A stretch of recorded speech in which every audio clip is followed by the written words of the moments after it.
Hello, hello. So today I'm going to be doing a review on a book that I literally just finished about 15 minutes ago. It is Me and Earl and the Dying Girl by Jessie Andrews. And I literally just finished this about 10 minutes ago, and I have some strong feelings about it. So that's why I'm going to be doing a review about it. This is a book about Greg, who is the narrator of the book, Earl, who is his sort of best friend, and the dying girl, her name is Rachel, and she is a girl that in their senior year of high school develops leukemia.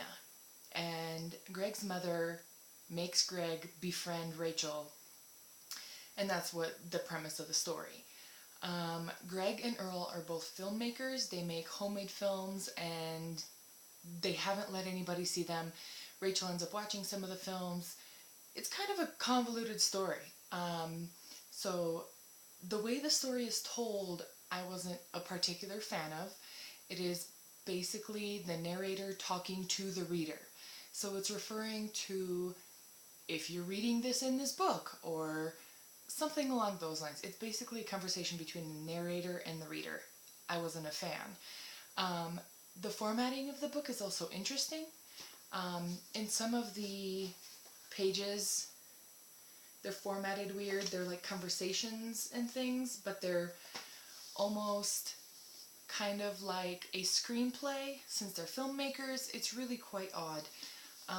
So for the first half of the book, I enjoyed, the back and forth banter. I figured, that was the point of the book, where all of the characters would be introduced and everybody would be, we would learn what kind of relationship everybody had with each other, what kind of a history, all of that.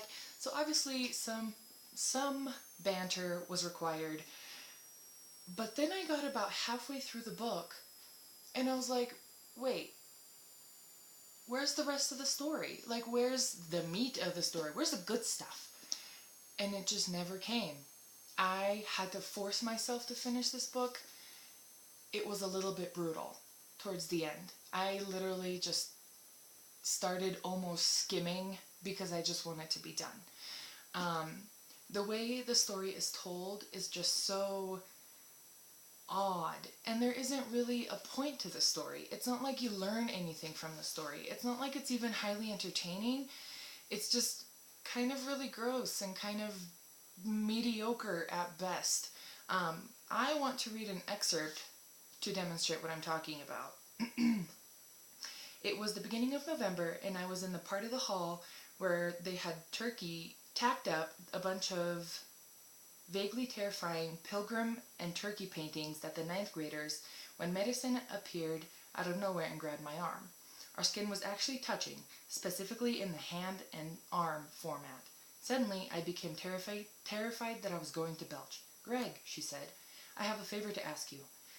It wasn't like I felt a bitch forming in my stomach. It was just that, in my mind's eye, I could foresee myself belching at Madison. I saw this extremely vividly. Maybe there would be a small amount of barf in there.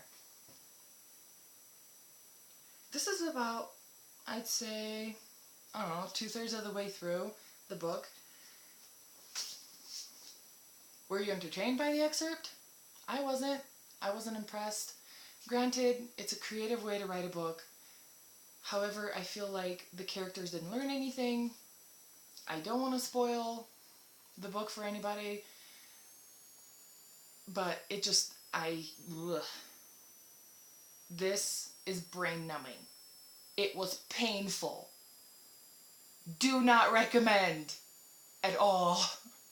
Painful. If you disagree, I would definitely like to hear what you have to say. Maybe this book was just over my head.